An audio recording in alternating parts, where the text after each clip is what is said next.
தற்போதைய அண்மை செய்தி. கோமுகி நதிக்கரையில் ஒரே இடத்தில் 21 பேரின் உடல்களை அடக்கம் செய்ய ஏற்பாடு செய்யப்பட்டிருக்கிறது. கள்ளக்குறிச்சி கள்ளச்சாராய சம்பவத்தில் பலியானவர்களின் உடல்களை அடக்கம் செய்யும் பணி தொடங்கியுள்ளது. தமிழ்நாட்டையே உலுக்கியிருக்கும் கள்ளக்குறிச்சி கள்ளச்சாராய சம்பவத்தில் பலியானவர்கள் 38 பேராக அதிகரிக்கப்பட்டுள்ளது.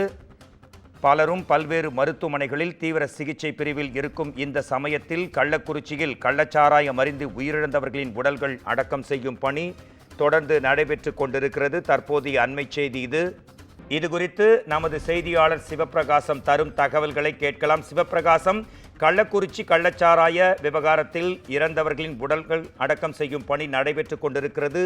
அது பற்றிய உங்களின் தகவல்கள் என்ன? மோகன்ராஜ், கள்ளக்குறிச்சி அருகே உள்ள கருணாபுரத்தில் கள்ளச்சாராயம் விற்பனை செய்யப்பட்டு அந்த சாராயம் கருணாபுரம் மற்றும் அதனை சுற்றியுள்ள பகுதிகளில் விற்பனை செய்யப்பட்டது. இந்த சம்பவம் பெரும் பரபரப்பை ஏற்படுத்தியது. காரணம், அந்த கள்ளச்சாராயத்தை வாங்கி குடித்து தற்போது 40க்கும் மேற்பட்டவர்கள் உயிரிழந்து உள்ளனர்.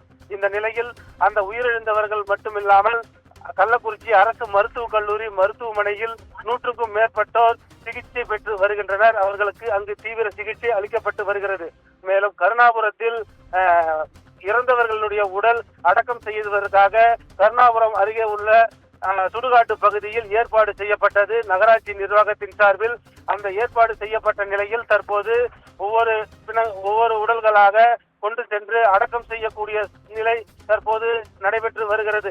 இந்த நிலையில் தற்போது முதலில் புதைப்பதற்காக கணவன் மனைவி 2 பேர்கள் ஊர்வலமாக கொண்டு வரப்பட்டு அவர்கள் குழியில் பூஜைகள் செய்து, அதாவது கிறிஸ்துவ முறைப்படி அவர்கள் செய்ய வேண்டியது செய்து அதன் பின்பு அவர்கள் புதைத்தனர். தற்போது மேலும் எரிவூட்டப்படக்கூடிய குணங்களை தற்போது கொண்டு வந்து அதனை அடக்கம் செய்வதற்கான பணிகள் நடைபெற்று வருகிறது.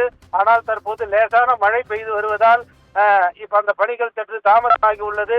இதனால் அந்த பகுதியில் பெரும் பரபரப்பு ஏற்பட்டுள்ளது. மோகன்ராஜ், சிவபிரகாசம், 40 பேர் உயிரிழந்திருக்கிறார்கள் என்ற அதிர்ச்சி தகவலை சொல்லி இருக்கிறீர்கள். இந்த சமயத்தில் தமிழக வெற்றி கழகத்தின் தலைவரும் நடிகருமான விஜய் அவர்கள் கள்ளக்குறிச்சிக்கு வருகை தந்து பாதிக்கப்பட்டவர்களும் இறந்தவர்களின் குடும்பங்களை பார்த்து ஆறுதல் தெரிவிக்க வருகிறார் என்ற தகவல் வந்திருக்கிறது. அங்கு பாதுகாப்பு ஏற்பாடுகள் என்ன அளவில் இருக்கின்றன?